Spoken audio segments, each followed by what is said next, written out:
Let me get my Okay. phone. Recording in Okay. progress.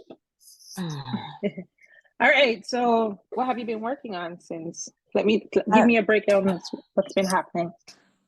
well, I worked on two things. Well, it's one, how I wanted to say these things, like to do a video, what I was going to say in the video in order to allow people to say, okay, look, I want to change my life, and just to be able to say it to them so they can say, oh, well, I'll click here and I'll do it. Right. Right. And so I've also been working on my own mind as far as $2,500 really isn't a lot of money. It really, really No. isn't. And so I Yes. am Finally getting a breakthrough. you're cute. No, but that's what I've been doing. I said, like this is, yeah. So I said, okay, I can do this. Right. And that's what I've been doing, just really getting more clarity and really what I wanted to offer people, because I know I have valuable things to offer. And so that's what I've been doing. I wonder if I should turn that light on, but I don't remember how to turn it on, Krista. What we're going to learn today. We're going to learn today. So I guess let's kind of get into things. So like before we started or process of working with each other, what would you say your biggest challenge was or is or My was? biggest challenge was sticking with that price and coming up with a way to do it. That was my Okay. biggest problem, because look at that, hallelujah, let there be light, and there All right. was. All right. So yeah, so what would you say like was the challenge with that price? Was it that you felt that like what was your I don't want to I presume could not anything. get my, you see, because growing up in Barbados, money, right? And you don't even know you have a problem with money. You don't know. Right. Because I never went without, but we weren't rich either. Grandpa had a nice 3-bedroom wall bungalow, I never wanted for anything.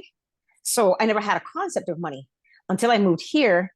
And all I heard my aunt do was complain about not having enough money and does it grow on trees and blah, blah, blah. And so then I developed that same mindset because I was only 14. So you don't know it's there until, you go to work and you get paid. So you don't care because you can pay your bills, kind of, right? So you just go with that. But when you're working for yourself, now you really have to look at, how do you value yourself? And I struggled with that this week because it comes from a place of neglect and abandonment, right? So if the ones who are supposed to have given birth to you, if they don't value you, why would anybody else? So that was the thing I had to get past. And it's a Right. process too, right? It's a process too, right? And that also kind of it shadows into your business, right? And how it is that you show up for in your business and like how confident you are as well too, because confidence has a lot to do with how much you charge for your products and services. Agreed. Because Right. I'm not confident. I'm not confident morally in that portion, but when it comes to teaching the law, You got it in the bag.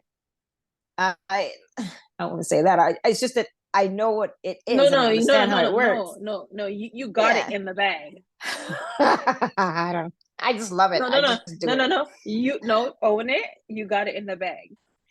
I got it in the bag. That's what All it right. is. So, like, what solutions have you been able to unpack since we've been working together? Um, just how to be more organized when it comes to being a business, right? Um, that's the biggest thing for me because it's not always, they're just, you think they're two separate people, but you're the same person in your business as you are on the outside of your business, because without the business you'd be an employee and you'd still, you see what I'm saying, like it's still one of those things. So I'm like, I gotta transpose these things from here to my life. Right. So just been getting more organized. Okay. And what does more organized look like?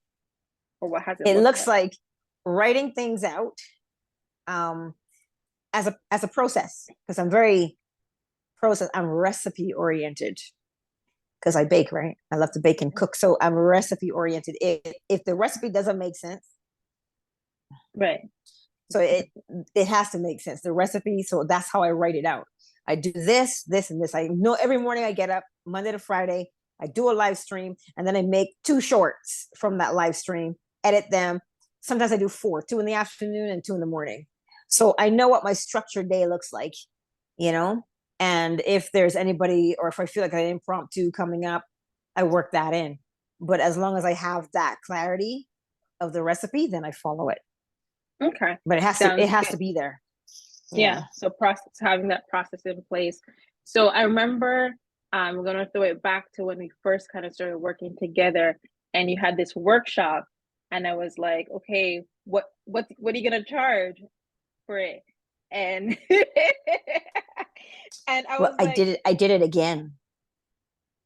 you did what? Well, there's a workshop tomorrow.